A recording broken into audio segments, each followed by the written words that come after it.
The clouds hung low over the mountains, heavy and close, as if the sky itself were leaning in to listen. It was a little past 6 in the morning when the call reached the Brazil crime unit. A man from a small mountain village called Serra do Vento had disappeared on one of the highest ridges above town. His name was Daniel Villar, a local trail guide known by everyone, the kind of man who could look at a rock and tell you which season had loosened it. Now he was gone. Detective Rafael Torres rubbed his eyes as he listened to the initial briefing. Mountain cases were different. The terrain could be both witness and accomplice. Nature swallowed tracks, erased footprints, and turned bodies into simple statistics when authorities wrote accident. But something in the tone of the report told him this would not be an accident. Izzy appeared at his office door, still zipping up her jacket. "We're going up?" she asked. Rafael nodded. "Guide missing on a ridge. Last seen with a tourist group. One of them came back." "Only one?" she asked. "Only one." Marcone joined them in the hallway, yawning. "Mountain at dawn, thin air, small town full of secrets," he muttered. "Perfect crime recipe." They drove for hours, watching the city shrink behind them, until all that remained were twisting roads climbing into the Serra and clusters of houses clinging to the slopes. Serra do Vento looked like it had grown out of stone. Narrow streets, low houses, walls painted in fading colors, roofs heavy with age. Fog rolled over the hills like something alive. The local police station was barely more than 2 rooms. A sergeant named Alda greeted them. Her uniform was worn, but her posture was straight. "Detective Torres," she said, shaking his hand, "we don't usually see your unit this far from the capital. We don't usually get calls about guides like Daniel," Rafael replied. "You mentioned something sounded off." Alda glanced out the window, toward the high ridge hidden by clouds. "He's gone up and down that mountain his whole life. If he fell, that would be bad luck. But I don't believe in that much bad luck." "Who reported him missing?" Izzy asked. Alda hesitated a moment. "A tourist, from São Paulo. Said they were on a private hike yesterday. Just the 2 of them. He came back alone before dark, saying Daniel had slipped near the ridge and disappeared. But he didn't call for rescue right away. He waited until morning." Rafael narrowed his eyes. "Where is he?" Alda pointed to a side room. "In there. Says his name is Eduardo Prado." Eduardo sat on a wooden chair, hands clenched, leg bouncing. Late 30s, expensive hiking gear that had seen more shopping malls than trails. His eyes darted from one corner of the room to another when Rafael entered. "Mr. Prado," Rafael said calmly, taking a seat across from him. "I'm Detective Rafael Torres. You were the last person to see Daniel alive." Eduardo's voice came out thin. "I told them everything. It was an accident. The trail was wet, the fog rolled in fast. He walked ahead, turned to say something, and then he slipped. The ground crumbled.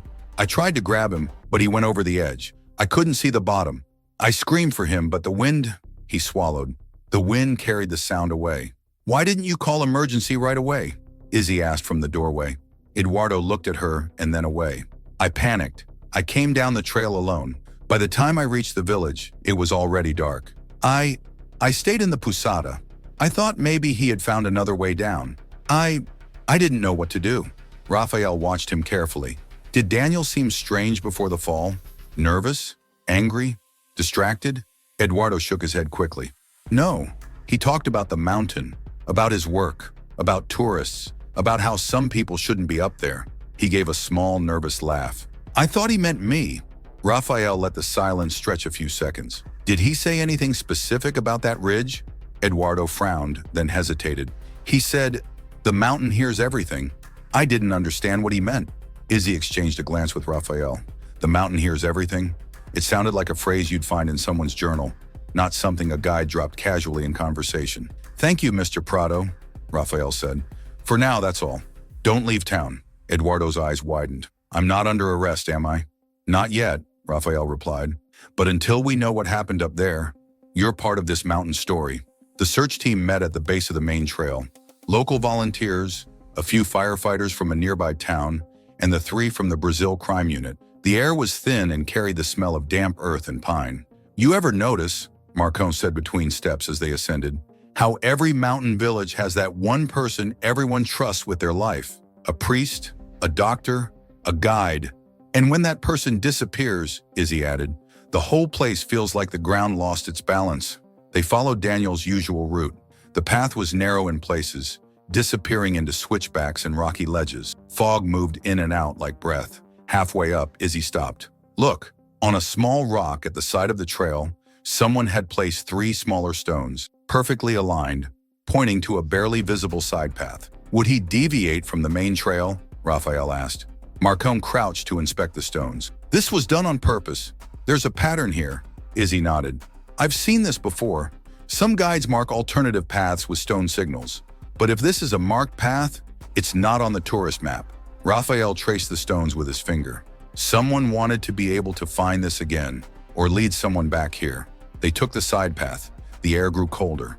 After a while, they found the first thing that didn't belong to the mountain. A drone, broken, its rotors snapped, lying beside a low bush. One side was scratched, as if it had collided with rock. Izzy lifted it carefully. This is not local tech, she said. This is from the city. Top tier. Probably belonged to Eduardo or one of the hikers. Raphael looked at the valley below. Could be from someone else. They wrapped it and continued up.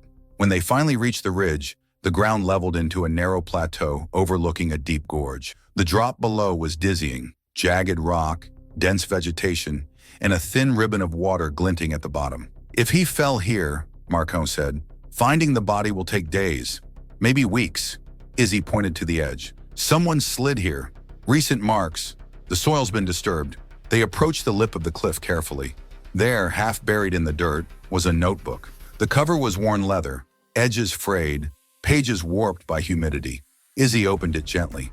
Inside were lines of handwritten notes, trail schedules, weather conditions, names of tourists, and scribbled between all of it, in different ink, sometimes repeated, "The mountain hears everything. The mountain remembers." They think distance will keep the truth buried. Raphael felt a familiar chill. "This is Daniel's," Izzy said quietly. She flipped to the last pages. The last entry was jagged, rushed. "They are meeting up there again. Same place as before, same men. They think I don't see them, but the mountain sees. And if I don't speak, it will speak for me." There were coordinates. A time, yesterday's date. The time matched the afternoon Daniel and Eduardo had gone up. Raphael looked at the ground, then at the gorge. "This wasn't just a hike," he said. "This was surveillance." Back at the base, a technician recovered footage from the drone. The video loaded slowly on Izzy's tablet, the screen reflecting in everyone's eyes. The first clips were normal, sweeping views of the valley, the dam in the distance, the village below. The drone circled Daniel and Eduardo as they walked. The guide pointed to the horizon, explaining something. Eduardo smiled, occasionally waving at the camera. Then the drone angled away, following Daniel as he climbed a little higher, leaving Eduardo a few meters behind. The audio was faint, but they could hear Daniel's voice. "They think the ridge is silent, but the rocks talk. You just have to know how to listen." He stopped and knelt behind a large stone, adjusting something. The drone zoomed in. He was placing a small camera, a hidden one, facing a nearby ledge. Raphael paused the frame. He was recording someone. Izzy nodded. "He mentions they in the journal, a group he's seen before, meeting on the ridge." The footage resumed. The drone flew higher, the angle wider. A few minutes passed, then 3 men appeared at the edge of the ridge from another path, the one that didn't come from the village side. They were not wearing hiking clothes, dark jackets, boots that looked like they belonged in construction sites, not mountain trails. One of them carried a small case. The drone zoomed as far as it could. The image pixelated, but they could see them open the case and pass around envelopes. The wind swallowed their words, but the body language spoke clearly. Tension, secrecy, urgency.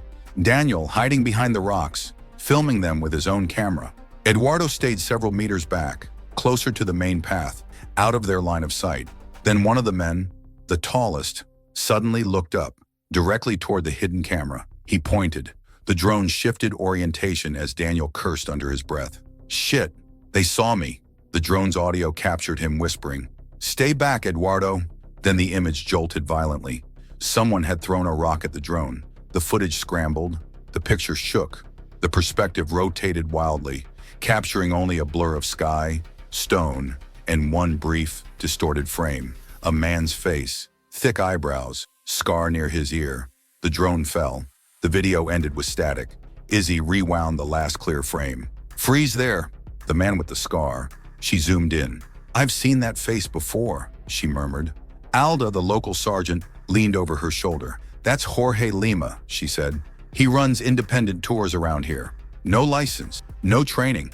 But tourists like him because he offers off-trail hikes, places Daniel refused to take people to. Raphael's eyes narrowed. Does he know Daniel? Alda nodded. They grew up together, used to be close. But after the dam was built, their families took different sides. Jorge's family benefited from the construction contracts. Daniel's father opposed the project. Politics and money broke everything in half. Raphael looked at the paused screen. Where can we find Jorge? Alda's jaw tightened. If he knows you're looking for him, you won't find him at all. They didn't look for Jorge. They waited. Raphael asked Alda to spread just enough word around town that the Brazil crime unit was investigating the ridge, that Daniel had left behind a journal, that they had recovered a drone, and that they were still determining if it was an accident. Then he waited. In small towns, silence moves faster than sound. Within hours, rumors had already climbed up and down every street. By late afternoon, as the sky turned a dull gray, a pickup truck stopped near the edge of the square. Jorge stepped out. He wore a neutral expression, the kind men use when they want to convince themselves they're calm. He walked straight toward the station. I heard you're looking into Daniel, he said. Thought I'd help. Raphael studied his posture. Confident. Too confident. We're investigating what happened on the ridge, Raphael said. You knew him well. Jorge nodded, leaning against the doorframe like it was his own house. Everyone knew Daniel. He was stubborn, but honest. He didn't like me much. Said my tours were dangerous. Said I was selling the mountain to outsiders. He liked to talk like that. Mountain this, mountain that. You weren't with him yesterday? Izzy asked. No. I had my own group on the other side of the valley. Anyone who can confirm that? Marco asked. Jorge smiled, a smile with no warmth. Tourists, but they left last night. Convenient. Raphael tapped the table lightly. Do you know anything about men meeting on the ridge, exchanging envelopes, using paths not marked on official maps? For the first time, something flickered in Jorge's gaze. He looked away just for a second. I don't go messing with things that don't concern me, detective. I show people the views. That's all. Raphael held his eyes a moment longer. Better hope the mountain agrees with that version. At dusk, Izzy and Raphael went through Daniel's notebook again. There were pages and pages of small observations, not just about trails or tourists, but about patterns. Same trucks, every Wednesday night on the old dam road. Same men, different cars, same backpacks.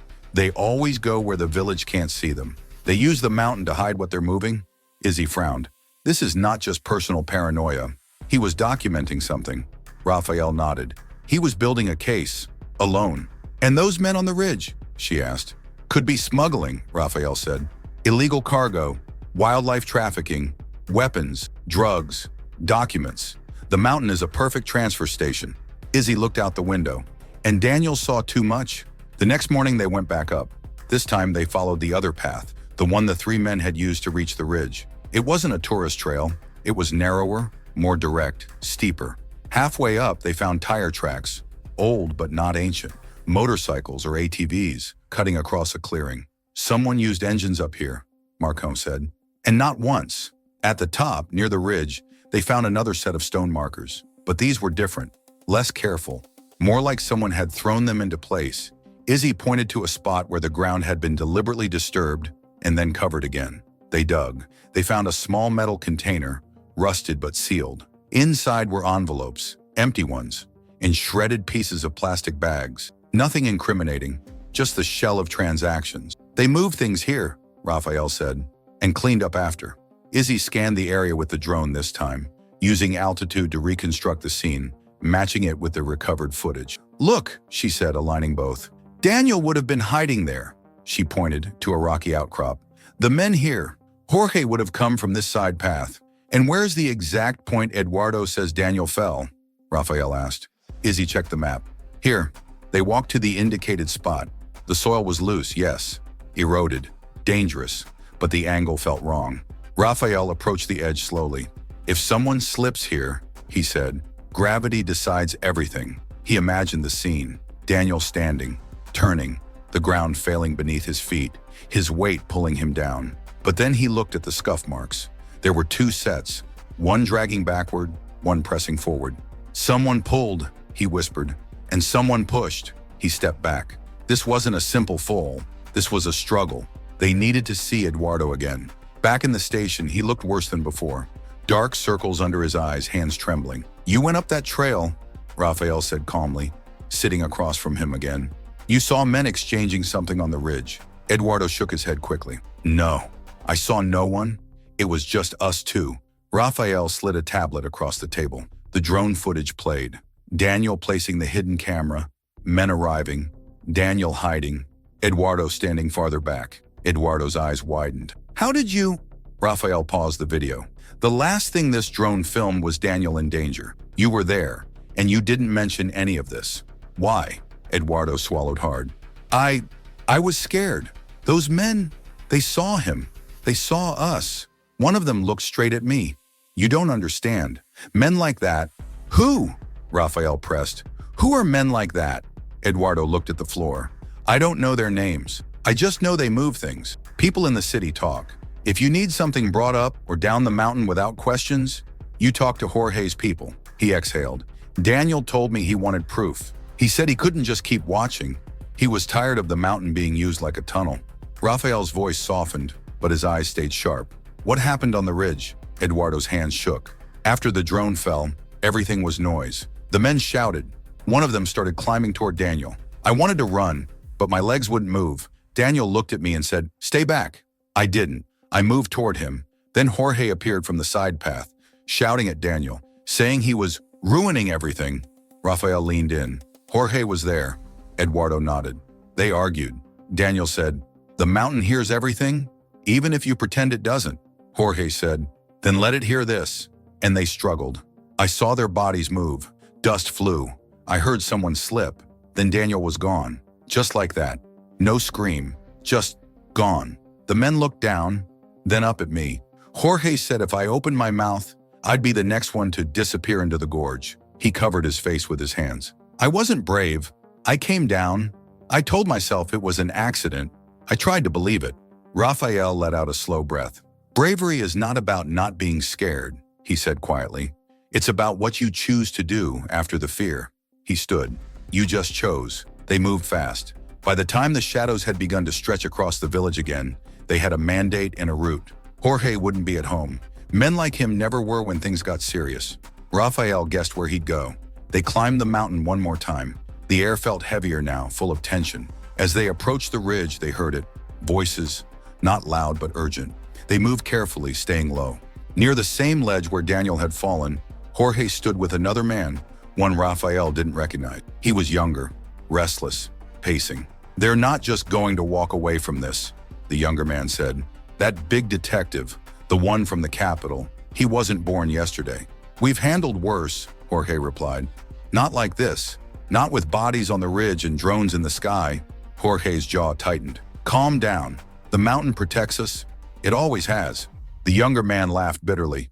Not this time. Daniel wrote things down. He wasn't like you. He wanted the truth out. Jorge grabbed him by the arm. You listen to me. No one cared what happened up here until outsiders started asking questions. The village stayed alive because of what we do. Do you want those trucks to stop coming? Do you want the city to forget Serra de Vento even exists? The younger man pulled his arm back. I'd rather they forget than watch you throw another man off a cliff. Silence. In that silence, Raphael stepped out from behind the rocks. I'm glad you said that, he said. Jorge spun around, eyes wide. Raphael continued, his voice calm but firm. Because now we don't have to guess anymore. Jorge's eyes darted from Raphael to Izzy to Marcom, who were closing in from both sides. You're climbing the wrong mountain, detective, Jorge said, forcing a smile. There's no proof of anything you're saying. Raphael tilted his head. Daniel's journal is proof. The drone footage is proof. The marks on the ground are proof. And now we have a witness who saw you struggle with him before he fell. Jorge's eyes flashed with anger. That tourist? That coward? He should be thanking me for not sending him over the side too. That's not helping your case, Marcom muttered. The wind picked up, rustling the sparse grass. Raphael stared at him. You use the mountain as your secret corridor. You let people like those men treat this ridge like a back door into the valley? Daniel saw that. He watched you. He wrote everything down. He filmed you. And when he tried to hold you accountable, you did what men like you always do. Jorge's shoulders tightened. I didn't kill him, he said through clenched teeth. He lost his balance. I tried to hold him. The mountain decided the rest. Did the mountain tell you to threaten Eduardo too? Izzy asked softly. Did the mountain tell you to leave his body where only the vultures would find it? Jorge glanced at the edge of the ridge. I did what I had to do. he said, his voice lower now. You don't live up here by being soft. You don't keep food on people's tables by saying no to the wrong men. Raphael took a step closer. And now you'll live the rest of your days in a place where the walls hear everything instead of the mountain. For a moment, Jorge looked like he might run, but there was nowhere to run to, only down. He lowered his head as handcuffs clicked around his wrists. They never found Daniel's body. Even with teams combing the gorge for days, the mountain kept him. His notebook, however, remained, and his hidden camera was found, cracked but salvageable, a few meters from where the drone had fallen. The footage on it matched the account. The men, the case, the envelopes, Jorge at the edge, Daniel confronting him, the movement, the sudden loss of footing, the world tilted sideways, sky and stone turning over one another. The last frame before the device broke completely was of the ridge above, caught at a strange angle, and the silhouette of Jorge's figure leaning over to look down. It was enough. Case file 06, closed. On their last evening in Serra do Vento, Raphael stood at the edge of the village, looking up at the ridge. The clouds had risen, and the outline of the mountain was sharper, etched against a pale sky. Izzy joined him. Do you think Daniel knew, when he wrote those notes, that someone would read them? She asked. Raphael exhaled slowly. I think he hoped. That's all anyone can do when they write the truth down. Marco approached, hands in his pockets. Guide dies on the mountain, smuggler exposed, one tourist living with survivor's guilt, and a village that now has to find another way to survive. The mountain's not to blame for that, Izzy said quietly. No, Raphael agreed. Mountains just stand there. People decide what happens on them. They started walking back toward the car. The wind picked up, whistling softly between the houses, carrying scent of pine, stone, and something older. Raphael glanced back at the ridge one last time. Up there, he said almost to himself. The mountain heard everything. Down here we did too. He turned away. Because in Brazil, the land holds stories for decades, but it always waits for someone willing to climb high enough to listen.